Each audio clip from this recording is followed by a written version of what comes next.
Assalamualaikum warahmatullahi wabarakatuh. Waalaikumsalam warahmatullahi wabarakatuh.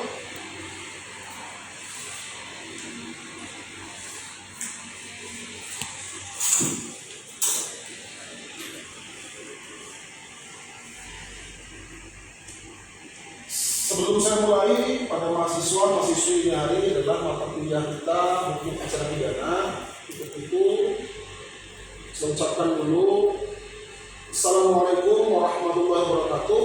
Waalaikumsalam warahmatullahi wabarakatuh. Selamat siang, salam sejahtera untuk kita semua.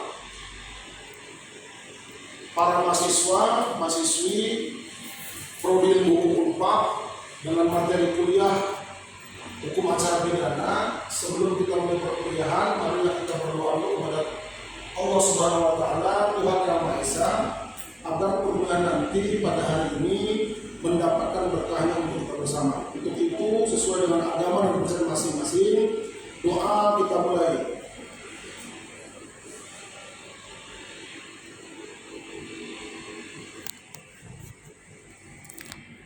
Doa selesai. Saya terlebih dahulu mengabsen kepada mahasiswa sekalian dalam materi perkuliahan hukum acara pidana ini. Akan saya panggil nama satu persatu. Yang hadir jawab hadir ya, yang tidak hadir ya jawab tidak hadir. Karena nanti yang sudah hadir dijawab juga hadir, atau yang tidak hadir jawab hadir. Ya. Yang pertama saudara Maya Suhela, hadir ya. Ayu Agustia, hadir. Ketiga Ana Ginting. Selanjutnya Nur Fadila, Siti Nurfah ya. Yang selanjutnya Siti Munawarah, Vera Azmi, Indriani Ritonga. Yang mana orangnya? Selanjutnya Wanda Hamidah. Oh, ini Wanda Hamidah mantan anggota DPR itu ya, yang Jakarta ya. Selanjutnya Restiana Restion.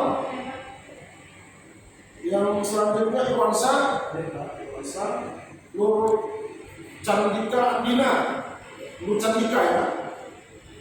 Yang selanjutnya Liri Armaya.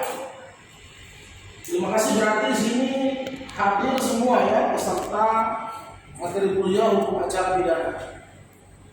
Tujuan mata kuliah ini adalah agar memberikan kepada mahasiswa pengetahuan dalam bidang hukum acara dalam hal penyelesaian perkara pidana di pengadilan. Mana dikatakan pidana materil, mana dikatakan pidana formil. Kalau pidana acara pidana ini tujuannya mencari kebenaran materil di tingkat peradilan, khususnya peradilan umum, yakni peradilan negeri. Makanya daripada itu di tingkat-tingkat kabupaten kota kita punya peradilan negeri atau peradilan umum namanya. Kalau ada mahasiswa yang misalnya berdomisili di kabupaten kota, misalnya di kota Binjai, di kota Medan, di kota Rantau Prapat, di Taruntung, Kabanjahe, pasti punya pengadilan negeri. Ini peradilan umum. Oke, untuk selanjutnya itu materi kuliah kita adalah hukum acara pidana.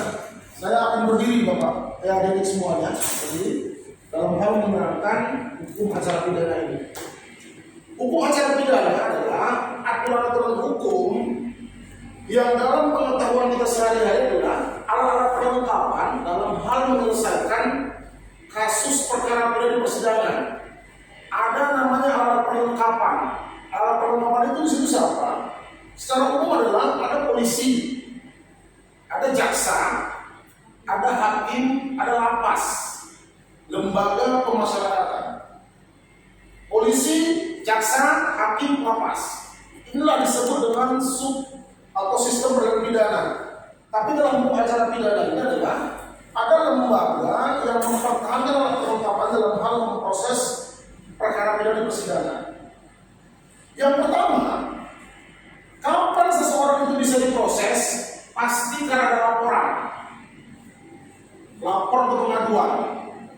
Biasanya pertama itu ada laporan, yang kedua ada pengaduan, ya. Laporan dan pengaduan. Di sini ada di poin-poin saya itu ada laporan dan pengaduan, ya.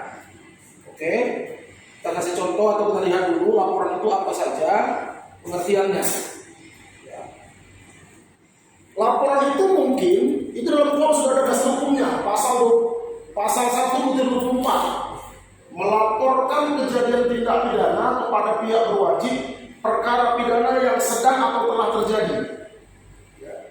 Contohnya apa? Kalau dia laporan, mungkin adik-adik pernah dengar, melaporkan tindak pidana peredaran gelap narkotika.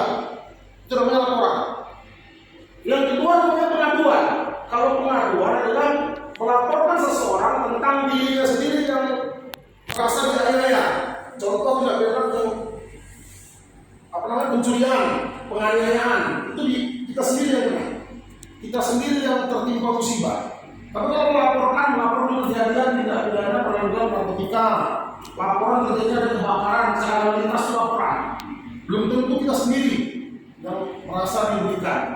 Ya, dan kalau pengaduan kita sendiri. Selanjutnya ada juga namanya tertangkap tangan.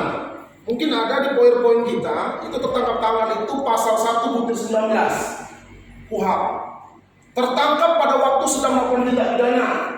Makanya baru-baru ini mungkin ada mahasiswa pernah dengar ada hakim agung di berita itu, baru-baru ini ada hakim agung tertangkap tangan oleh KPK. Banyak. Beda tertangkap basah. Kalau lagi pacaran tertangkap basah, bukan tertangkap tangan namun. Bupati daripada Langkat ada bupati itu tertangkap tangan. Tertangkap tangan.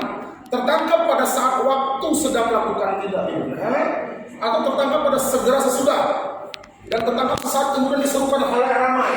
Kalau misalnya ada penjamret, copet di jalan raya, tiba-tiba dijamretnya atas seseorang, diteriaki, jambret maling, itu namanya tertangkap tangan. Nggak perlu lagi kita sebagai korban membuat laporan polisi, nggak perlu ya. Makanya hati-hati kalau tertangkap tangan. Inilah dia dalam hukum acara pidana. Dari sekalian, hukum acara pidana sifatnya adalah publik. Kenapa publik? Dia harus ketahui orang banyak. Contoh kasus Verdi Sambo yang baru-baru saat ini, semua orang tahu.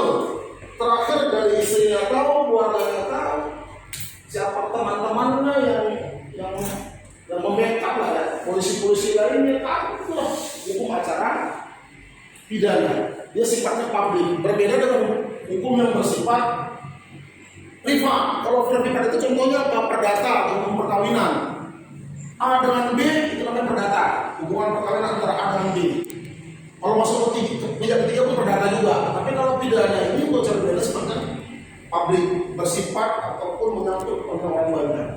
Ya. Selanjutnya juga ada azas-azas dalam hukum acara pidana. Ada azasnya ini dia. Ada beberapa azas, ada di mahasiswa sekalian. Yang pertama itu disebut azas presumption of innocence. Apa itu maknanya? Mungkin ada di mahasiswa pernah mendengar. Seseorang tidak dapat dipidana apabila belum ada undang-undang atau menyatakan dia itu melakukan tindak pidana. Apabila dia itu belum dikatakan oleh majelis hakim itu bersalah. Jadi seseorang itu tidak dikatakan boleh bersalah. Presumption of innocence, azas praduga tidak bersalah. Misalnya begini, si A mencuri, ketangkap polisi, diproses di jaksa, dipukul di halayak ramai, tetapi belum tentu orang dia itu bersalah. Siapa yang mulai menyatakan dia bersalah adalah majelis hakim.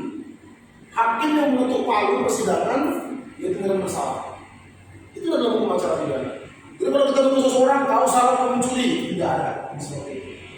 Seseorang dikatakan bersalah atau tidak pidana adalah hakim yang memutuskan dia bersalah.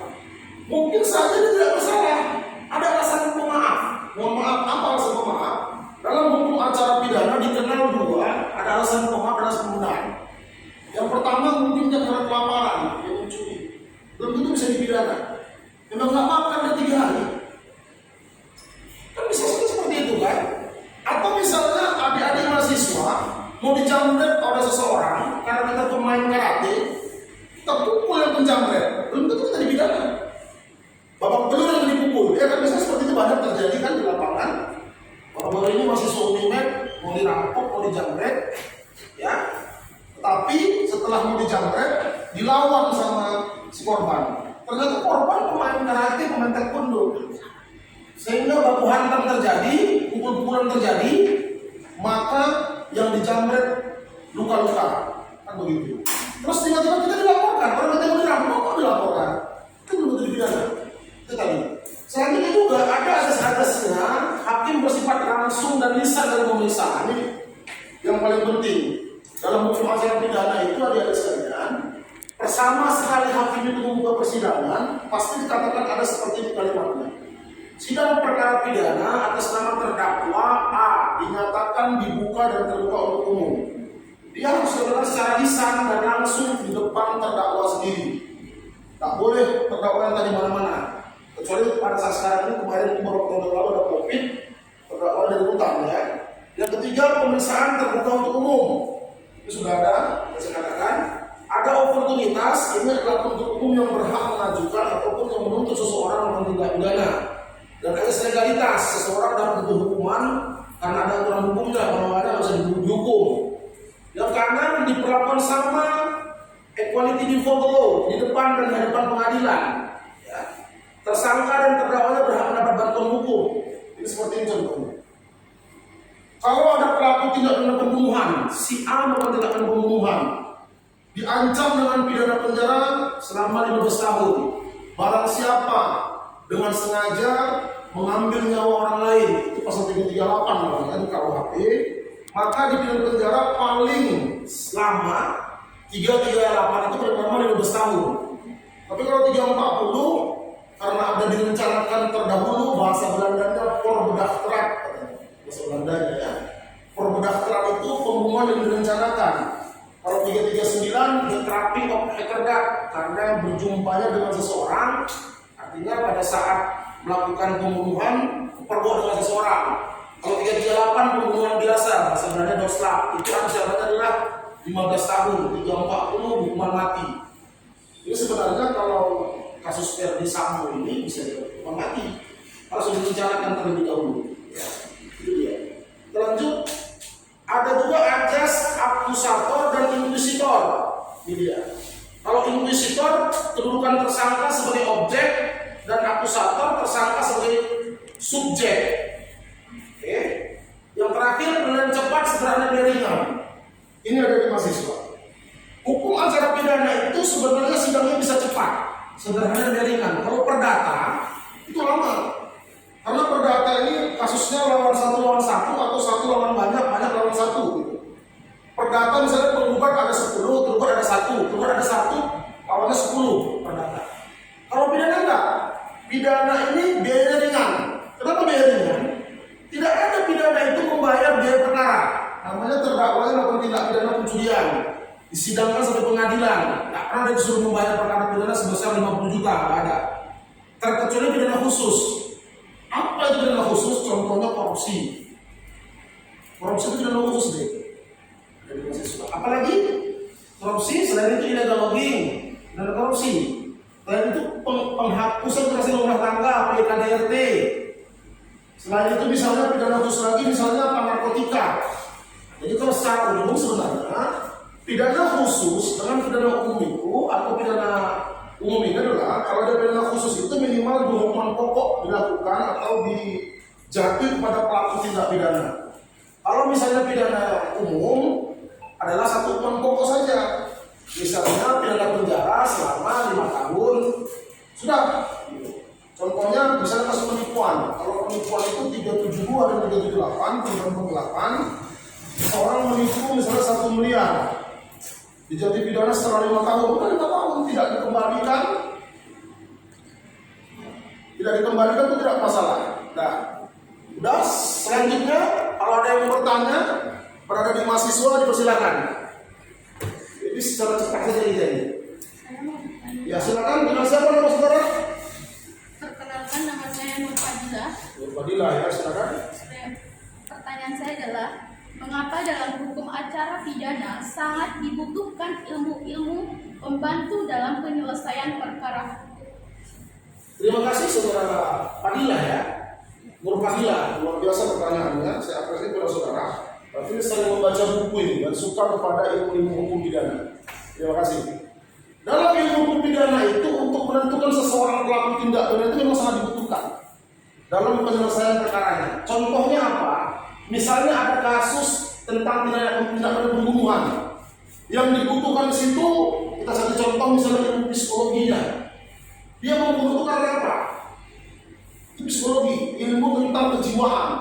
Kedua namanya kriminologi, tentang kejahatan. Ilmu pembantunya nih ya. Ada lagi bisa tentang senjata balistik. Jadi kalau orang nembak seseorang yang membunuh kasus Ferdi Sambo, ditembaknya dengan senjata si Barada ya, tadi ya, Barada ya, Eliezer. Senjatanya jenisnya tahu tuh berapa kalibernya, senjata menggunakan apa, pelurunya bagaimana, namanya balistik. Terus ada lagi ilmunya apa? Kalau sama ada mahasiswa kalau dapat mayat udah 2-3 hari udah dapat mayat, ini dibunuh atau ditenggelamkan mereka bukan bunuh atau bagaimana? Itu ada namanya ilmu kedokteran forensik. Pernah dengar? Di televisi sering itu kedokteran forensik. Makanya ada otopsi itu dibedah. Ada otopsi dalam, otopsi luar. Kalau otopsi luar ada 2 saja mayat apa? Kalau otopsi dalam dibedah. Contohnya kasus Joshua itu sudah otopsi dalam dibedah. Dilihat di dalamnya bagaimana. Itu udah biasa. Itulah untuk membantu. Kalau udah diracun bagaimana? Ada lagi. Misalnya kasus Mirna Esani kemarin dengan Jessica Maloso, diracun dia mati ya. Gak bisa polisi menyidik kalau tidak ada yang membantu, saudara. Jadi ada pembantu yang harus menentukan siapa pelaku. Bagaimana caranya? Di situ ada ilmu untuk menentukan siapa pelaku sesungguhnya dari yang meracun tadi. Sebenarnya belajar ilmu hukum acara pidana ini cukup apa ya? Cukup banyak sebenarnya. Waktunya itu waktu zaman saya itu 4 SKS, sekarang ini 3 SKS yang kecil.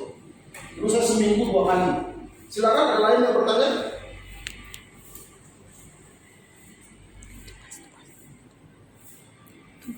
Tugas. Cukup. Ada pertanyaan? Cukup ya. Nah, kalau begitu gini, minggu depan catatlah sedikit. Kalian buat tugas. Tugasnya misalnya menganalisis kasus. Kan banyak kasus-kasus pidana yang saat sekarang ini sering terjadi. Ya, tetapi sulit untuk diungkap. Contoh, saya lihat kasus tindak pidananya Bank Senturi, itu pasti tindak pidana khusus itu. Bank Senturi, Bank Senturi. Atau kasus sekarang ini itu yang bandar judi yang di Medan, yang di Cemara, Apim. Apim? Atau ya, kalau orang hukum saya tahu lah, saya baca kan. Di Cemara itu namanya bandar judi, namanya Apim Cina. Kok bisa lagi sampai ke ini, sampai ke Singapura? Jadi apa masalahnya itu? Kok nggak ditangkap oleh pelaku? Itu pun cari lagi penyebabnya. Jawabannya sesuai dengan pola pikir mindset saudara. Artinya tugas tersebut untuk menambah wawasan mindset saudara. Karena di sini dalam hukum ini, mohon maaf, 3 dari pengertian hukum pidana itu dader dan strafrecht. Itulah dia. Adanya perbuatan, adanya pelaku, adanya hukuman. Oke, jadi jangan lupa dicatat. Minggu depan kita diskusi lagi. Serahkan sama saya nanti hasilnya. Ya. Sebelum saya tutup, ada pertanyaan lagi? Cukup ya. Terima kasih. Mohon maaf atas segala kesalahan-kesalahan perkataan saya. Ya, mohon izin semuanya. Mohon ampun saya kepada Allah. Dan tutup dengan kata simpulan. Wassalamualaikum warahmatullahi wabarakatuh. Waalaikumsalam.